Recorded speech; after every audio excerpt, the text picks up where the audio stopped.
ওরা সবাই কাজে বেরিয়ে গেছে, মানে যে যার কর্মে বেরিয়ে গেছে।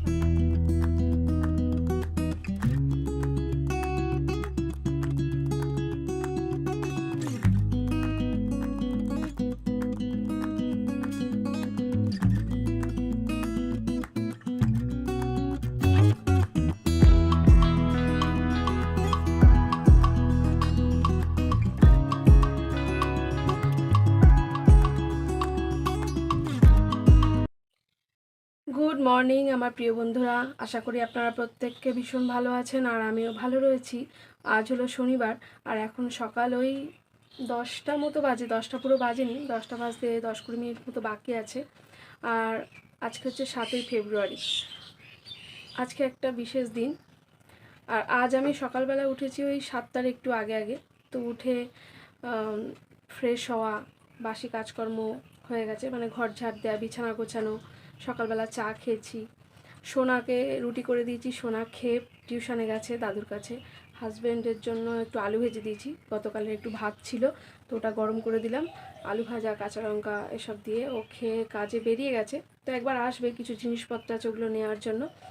আর আমি শুধু চা বিস্কুট খেয়েছি, আর কিছু এখনও খাইনি। সকালবেলা মেডিটেশন আমার হয়ে গেছে, তো এইবার মানে বাসন কুসন মাজা হয়নি।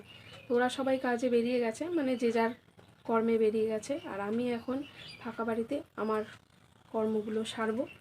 তো এখন তো আমার বাসন আমাকেই মেজে নিতে হচ্ছে, কারণ যে হেল্পিং হ্যান্ডটি আমার ছিল সে এখন আর আসবে না। তো যাই হোক, তো আমার কাজ আমাকেই করে নিতে হবে, আর এই মুহূর্তে আমি এখন আর কোনো হেল্পিং হ্যান্ড খুঁজবও না, কাজগুলো আমি এখন নিজেই করব। তো ভবিষ্যতে যদি সেরকম অসুবিধা হয় তখন আবার দেখব, কারণ এখন তো গরমও পড়ে যাচ্ছে, তো সেই জন্য জলটা ঘাটতে অতটা অসুবিধে হবে না। শীতের দিকে যে কষ্টটা, তবে শীতের সময় আমার খুব উপকার হয়েছে মেয়েটি থাকার জন্য।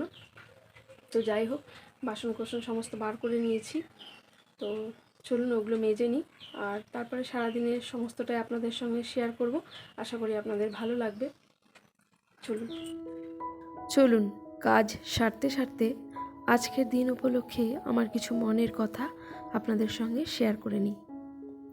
আজ 7ই ফেব্রুয়ারি, আপনাদের তো আগেই বললাম। আজ আমার জীবনে একটা বিশেষ দিন। এই দিনেই আমার মা আমাদের ছেড়ে চলে গেছেন। আসলে বছরের শুরুটাই আমার কাছে বেশ কয়েকটা দিন প্রচণ্ড বেদনাদায়ক। যেমন আজকে 7ই ফেব্রুয়ারি, জানুয়ারি মাসের 21-24 তারিখ, এই যে 3টে দিন, 21 তারিখ, 24 তারিখ, ফেব্রুয়ারি মাসের 7 তারিখ, এই 3টে দিনের মধ্যে আমার বাবা, মা, আমার বড় মা, 3জনা আমাদের ছেড়ে চলে গেছেন। দেখতে দেখতে চোখের সামনে 2টি বছর পার হয়ে গেল, তারা আমাদের কাছে নেই।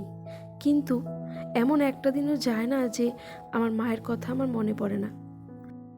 আমার বড় মাকে আমি মা বলেই ডাকি। আসলে আমার বড় মা আমার মা বাবার চাইতে কোনো অংশে কম নয়। তিনি আমাকে গর্বে ধরেননি ঠিকই, কিন্তু আমার কাছে তিনি মা বাবার সমতুল্য।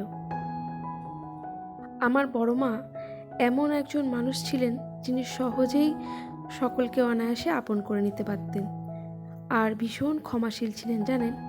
যাই হোক, আপনাদের সঙ্গে কথা বলতে বলতে বেশ কিছু কাজকর্ম আমি সেরে নিয়েছি। সকালবেলার বাসনগুলো মেজে নিয়েছি, বাসি জামাকাপড় ছিল সেগুলো কেচে মেলে দিয়েছি, আর স্নান করে চলে এসেছি। এখন যাব ঠাকুর ঘরে, প্রথমে পুজোটা দিয়ে নেব, তারপরে রান্নার ঘরে যাব। আর গতকালের কিছু রান্না পড়ে আছে, তো আজকে আর সেভাবে করব না, একটা তরকারি করলেই হয়ে যাবে। তবে এখন আমার না প্রচণ্ড খিদে পেয়েছে। সকালবেলা তো রুটি করেছিলাম, তো সোনা 2টো খেয়েছিল আর 2টো পড়ে আছে। আর হাজব্যান্ডের জন্য আলু ভাজা করেছিলাম খাবে বলে, তো একটু আলু ভাজাও পড়ে আছে। তো এইটা দিয়ে রুটি 2টো খেয়ে নেব আর একটু চা খাবো, তারপরে ঠাকুর ঘরে যাব। আজকে না মায়ের কথা বারে বারেই বেশি করে মনে পড়ছে। যখন আমি খুব কষ্ট পাই কোনো কারণে, তখন মায়ের কথা মনে পড়ে। কোনো কারণে যখন আমার খুব আনন্দ হয়, অথবা নতুন কোনো জিনিস যখন আমি কিনি, তখন মায়ের কথা মনে পড়ে। ভাবি আজ যদি মা থাকতো আর দেখতো যে আমি কি করেছি, কেমন আছি, বা আমার কতটা উন্নতি হচ্ছে, এটা দেখলে মা না অনেক খুশি হতো। আশা করি মা দেখছে না, বলুন? নিশ্চয়ই দেখছে, কারণ আমার মা আমাকে ভীষণ ভালোবাসতো, সবাইকেই ভালোবাসতো, তবে তাদের থেকে একটু বেশি আমায় ভালোবাসতো। ঈশ্বরের কাছে বারবার প্রার্থনা করেছি বা এখনও করি, মায়ের পুনর্জন্ম যদি হয়ে থাকে তাহলে মা যেন অনেক অবস্থাপন্ন ঘরে জন্মান, যেখানে মায়ের কোনো অভাব অভিযোগ কিছু থাকবে না, যেন সচ্ছল জীবনযাপন করতে পারে। আশা করি মা ভালোই আছে বলুন। নিশ্চয়ই কোনো ভালো পরিবারে মায়ের নতুন জন্ম হয়ে গেছে। মা তুমি যেখানেই থাকো খুব ভালো থেকো, আনন্দে থেকো, সব সময় হাসি খুশি থেকো। যাই হোক বন্ধুরা, পুজো দিয়ে আমি রান্নাঘরে চলে এসেছি। আর আজকে একটু আলু ফুলকপির তরকারি বানাবো। গতকালও বানিয়েছিলাম, তো আরেকটু পড়ে আছে, ভাবলাম আজকে এটাই রান্না করি। একটু পালং শাকের চচ্চড়িও পড়ে আছে গতকালের, আর চিংড়ি মাছ রয়েছে, তো ওটা দিয়েই ফুলকপি আলুর তরকারিটা করব। আর এখানে ভাতও আমার হয়ে গিয়েছে। আর বেলা না এখন প্রায় 1টা মতো বাজে। চলুন ঝটপট রান্নাটা শেষ করে নিই, কারণ সোনা সেই অনেক সকালে 2টো রুটি খেয়েছে, তো খিদে পেয়ে গেছে।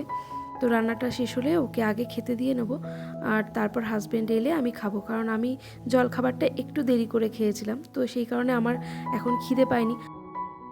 খাওয়া দাওয়া সেরে নিয়ে একটু রেস্ট নিয়ে বিকেলে যাব একটু বাজারে।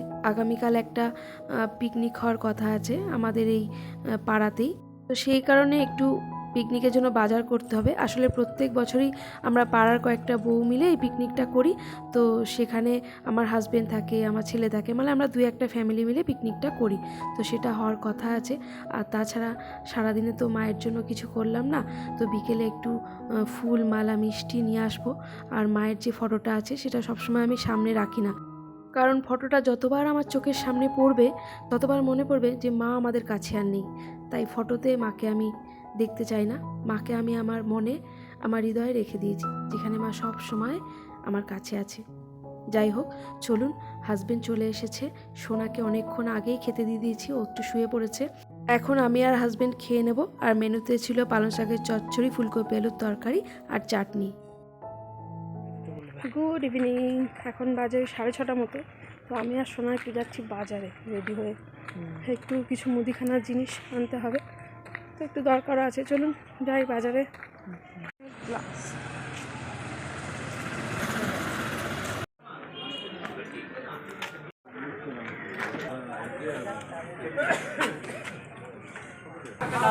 সাত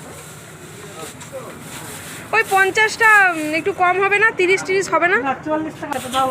দেখি আমাকে একটু আমি ওই এইটুকুনি 50 টাকা নিলে 40 টাকা নিলে হয়, 30 কম,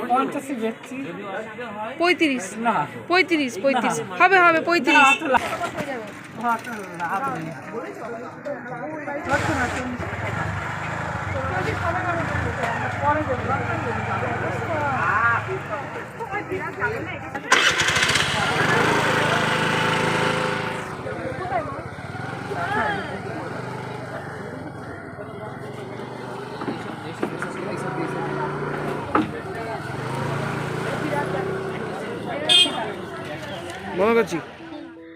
বাজার থেকে যেটুকু যা নিয়ে বাড়ি চলে এসেছি। আর আসার পথে একটু চপ নিয়ে এসেছিলাম, তো সোনা তো চপ খাবে না, বললো আমি বোমা খাবো, তো ওকে একটু মুড়ি দিয়ে মেখে দিলাম আর বোমা দিলাম, ও চানাচুর খায় না। আর আমি ওই একটু ঘুগনি কিনে নিয়ে এসেছিলাম রুটি খাওয়ার জন্য রাতে, বিকেলে আর কিছু তরকারি বানাতে ইচ্ছা করছে না, তো সেই ঘুগনির সঙ্গে স্যালাড দিয়েছিল, তো স্যালাডটা দিয়ে মুড়িটা মেখে নিয়েছি আর চপ নিয়েছি, হাজব্যান্ডের জন্য একটা রেখে দিয়েছি। আর এই সময় হাজব্যান্ড চলে এসেছে, তো ওকে মুড়িটা দেওয়ার পর একটু চা বানিয়ে নিচ্ছি। তো এই চাটা খেয়ে নিয়ে তারপরে মায়ের ফটোটা বার করব। আর মায়ের সামনে একটু মোমবাতি, একটু ফুল মালা মিষ্টি এগুলো দেব। বন্ধুরা, এই হলো আমার মা। তো মাকে বার করে নিয়েছি, ফটোটা খুব ভালো করে একটু মুছে একটা রজনীগন্ধার মালা দিলাম, সামনে একটা মোমবাতি আর একটু জল মিষ্টি দেবো। আমার মা না ভীষণ পরিমাণে ক্ষমাশীল মানুষ ছিলেন জানেন। যদি এমন কোনো কেউ মাকে কষ্ট দিত বা কোনো খারাপ কথা বলে আবার পরক্ষণে যদি মাকে ডাকতো না, মা সহজেই ক্ষমা করে তার ডাকে সাড়া দিত, তার কাছে চলে যেত।